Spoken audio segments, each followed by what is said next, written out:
आइए सुनते हैं मुंशी प्रेमचंद जी द्वारा लिखित कहानी स्त्री और पुरुष। विपिन बाबू के लिए स्त्री संसार की सुंदर वस्तु थी। वह कवि थे और उनकी कविता के लिए स्त्रियों के रूप और यौवन की प्रशंसा ही सबसे चित्ताकर्षक विषय था। उनकी दृष्टि में स्त्री जगत में व्याप्त कोमलता, माधुर्य और अलंकारों की सजीव प्रतिभा थी। जुबान पर स्त्री का नाम आते ही उनकी आंखें जगमगा उठती थीं, कान खड़े हो जाते थे, मानो किसी रसिक ने गान की आवाज़ सुन ली हो। जब से होश संभाला तभी से उन्होंने उस सुंदरी की कल्पना शुरू की जो उनके हृदय की रानी होगी। उसमें उषा की प्रफुल्लता होगी, पुष्प की कोमलता, कुंदन की चमक, बसंत की छवि, कोयल की दनी। वह कवि वर्णित सभी उपमाओं से विभूषित होगी। वह उस कल्पित मूर्ति के उपासक थे। कविताओं में उसका गुण गाते, मित्रों से उसकी चर्चा करते, नित्य उसी के ख्याल में मस्त रहते थे। वह दिन भी समीप आ गया था जब उनकी आशाएं हरे हरे पत्तों से लहराएंगी, उनकी मुरादें पूरी होंगी, क्योंकि कॉलेज की अंतिम परीक्षा समाप्त हो गई थी और विवाह के संदेशे आने तय हो गया। विपिन बाबू ने कन्या को देखने का बहुत आग्रह किया, लेकिन जब उनके मामू ने विश्वास दिलाया कि लड़की बहुत ही रूपवती है, मैंने उसे अपनी आंखों से देखा है, तब वह राजी हो गए। धूमधाम से बारात निकली और विवाह का मुहूर्त आया। वधू आभूषणों से सजी हुई मंडप में आई तो विपिन को उसके हाथ पांव नजर आए। कितनी सुंदर उंगलियां थीं, मानो दीप शिखाए हों। अंगों की शोभा कितनी मनोहारिणी थी। विपिन फूले न समाये। दूसरे दिन वधू विदा हुई तो उसके दर्शनों के लिए इतने अधीर हुए कि जो ही रास्ते में कहारों ने पालकी रखकर मुंह हाथ धोना शुरू किया, आप चुपके से वधू के पास जा पहुंचे। वह घूंघट हटाए, पालकी से सिर निकाले बाहर झांक रही थी। विपिन की निगाह उस पर पड़ गई। घृणा, क्रोध और निराशा की एक लहर से उन पर दौड़ गई। यह वह परम सुंदरी रमणी न थी जिसकी उन्होंने कल्पना की थी, जिसकी वह बरसों से कल्पना कर रहे थे। यह एक चौड़े मुंह, चपटी नाक और फूले हुए गालों वाली कुरूपा स्त्री थी। रंग गोरा था पर उसमें लाली के बदले सफेदी थी। और फिर रंग कैसा ही सुंदर हो, रूप की कमी नहीं पूरी कर सकता। विपिन का सारा उत्साह ठंडा पड़ गया। हाँ, इसे मेरे ही गले पड़ना था। क्या इसके लिए समस्त संसार में और कोई न मिलता था? उन्हें अपने मामू पर क्रोध आया, जिन्होंने वधू की तारीफों के पुल बांध दिए थे। अगर इस वक्त वह मिल जाएं तो विपिन उनकी ऐसी खबर लेता कि वह भी याद करते। जब कहारों ने फिर पालकियां उठाई तो विपिन मन में सोचने लगा, इस स्त्री के साथ कैसे मैं बोलूँगा, कैसे इसके साथ जीवन काटूंगा। इसकी ओर तो ताकने से ही मुझे घृणा होती है। ऐसी कुरूपा स्त्री अभी संसार में है, इसका मुझे अब तक पता न था। क्या ईश्वर ने ही इसको बनाया है? क्या आंखें हैं! मैं और सारे ऐबों की ओर से आंखें बंद कर लेता, लेकिन वह चौड़ा सा मुंह। भगवान, क्या तुम्हें मुझी पर यह वज्रपात करना था?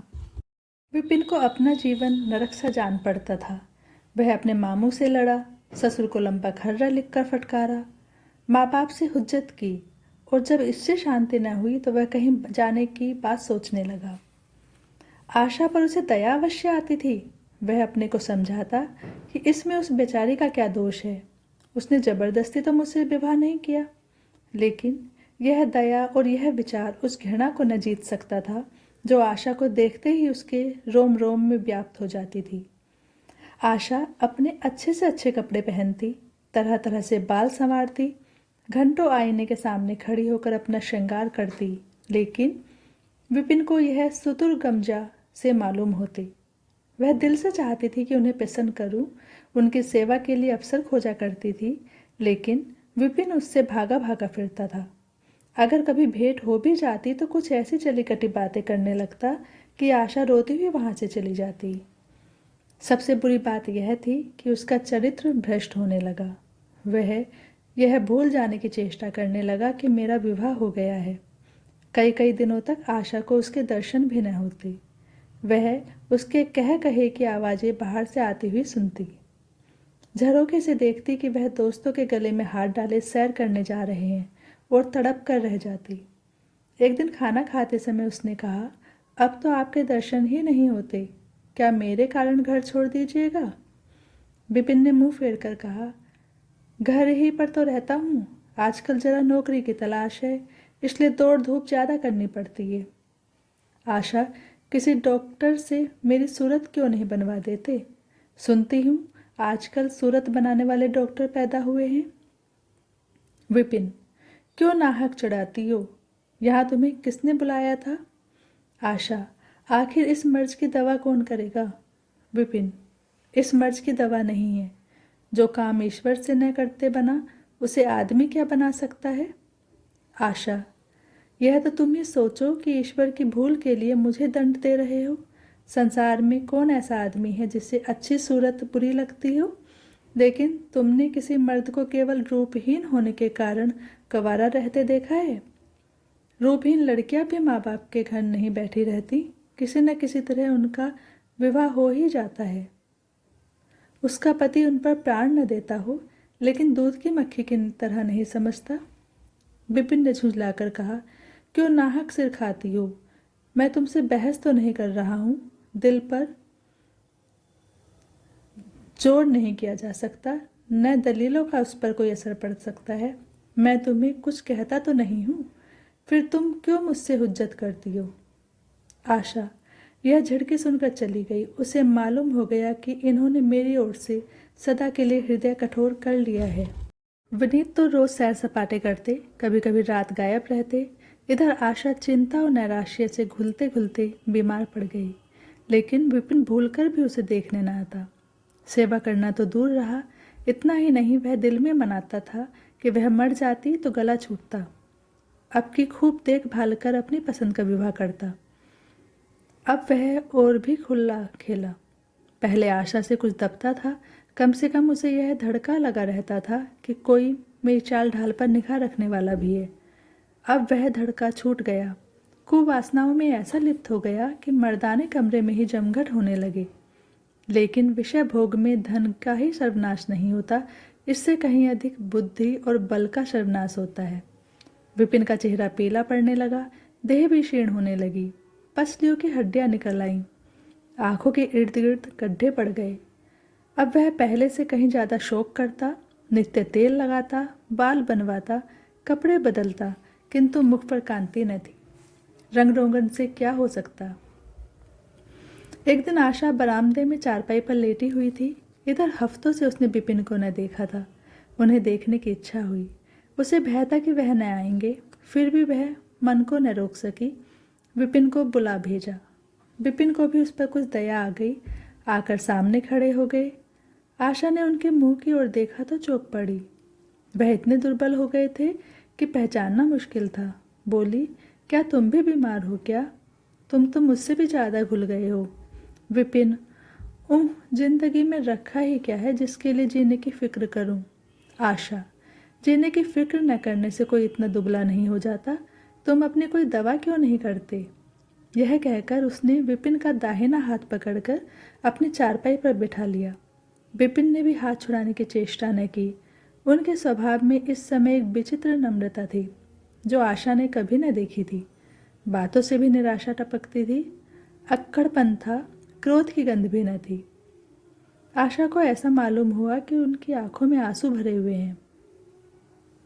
विपिन चारपाई पर बैठते हुए बोले, मेरी दवा अब मौत करेगी। मैं तुम्हें जलाने के लिए नहीं कहता, ईश्वर जानता है, मैं तुम्हें चोट नहीं पहुंचाना चाहता। मैं अब ज़्यादा दिनों तक न जीऊँगा। मुझे किसी भयंकर रोग के लक्षण दिखाई दे रहे हैं। डॉक्टरों ने भी यही कहा है। मुझे इसका खेद है, मेरे हाथों तुम्हें कष्ट पहुंचा, पर क्षमा करना।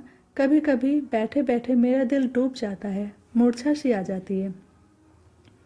यह कहते कहते एकाएक वह कांप उठी। सारी देह में सनसनी सी दौड़ गई। मूर्छित होकर चारपाई पर गिर पड़े और हाथ पैर पटकने लगे। मुंह से फिचकुड़ निकलने लगा। सारी देह पसीने से तर हो गई। आशा का सारा रोग हवा हो गया। वह महीनों से बिस्तर न छोड़ सकी थी, पर इस समय उसके शिथिल अंगों में विचित्र स्फूर्ति दौड़ गई। उसने तेजी से उठकर विपिन को अच्छी तरह लिटा दिया और उनके मुख पर पानी के छींटे देने लगी। महरी भी दौड़ आई और पंखा झलने लगी। बाहर खबर हुई, मित्रों ने दौड़कर डॉक्टर को बुलाया। बहुत यत्न करने पर भी विपिन ने आंखें न खोली।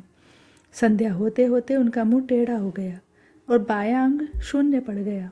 हिलना तो दूर रहा, मुंह से बात निकलना भी मुश्किल हो गया। यह मूर्छा न थी, फालिज था। फालिज के भयंकर रोग में रोगी की सेवा करना आसान काम नहीं। उस पर आशा महीनों से बीमार थी, लेकिन इस रोग के सामने वह अपना रोग भूल गई। 15 दिनों तक विपिन की हालत बहुत नाजुक रही। आशा दिन के दिन और रात की रात उनके पास बैठी रहती। उनके लिए पथ्य बनाना, उन्हें गोद में संभाल कर दवा पिलाना, उनके जरा जरा से इशारे को समझना उसी जैसी धैर्यशील स्त्री का काम था। अपना सिर दर्द से फटा करता, ज्वर से देह तपा करती, पर इसकी उसे जरा भी परवाह न थी। 15 दिनों के बाद विपिन की हालत कुछ संभली। उनका दाहिना पैर तो लूंज पड़ गया था, पर तोतली भाषा में कुछ बोलने लगे थे।